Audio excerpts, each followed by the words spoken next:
O Nikki, Andre, bilang weekend, matanong kayo, napanood nyo na ba? Hit na hit to ngayon eh, Wicked. Yes! Napanood nyo na? Oo, napanood ko na. Oo, ikaw? Di ba? Si Pawi gustong-gustong panoorin. May time pa. Mahirap Gusto ko panoorin kasi. kung Hello Love Again. Ayun. Yun. Bigla, yun palang gusto Hindi ba niya.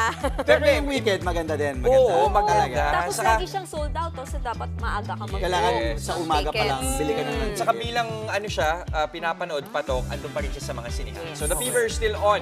In fact, sa social media, viral ngayon ang mga nag-ala Elphabat Glinda. 2 tickets, please. For what movie, ma'am? So if you heard of my name. Please. O, di ba? Gayang-gaya ang makeup at outfit. Kaya hindi ba obvious ang panonoorin nilang pelikula?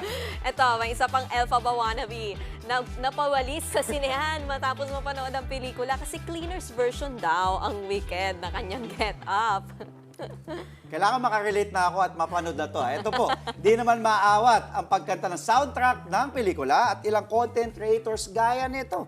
Ang movie na Wicked ay adaptation po ng Broadway hit na may parehong pamagat. So if you heard of my name, look to the western sky. As someone told me lately, everyone deserves a chance to fly. And if I'm flying. Mga kapatid, Jess De Los Santos po. Iba na ang may alam at may pakialam sa panahon ngayon. Para sa tuloy-tuloy na balitaan sa Frontline kahit weekend, mag-follow at mag-subscribe sa social media pages ng News 5.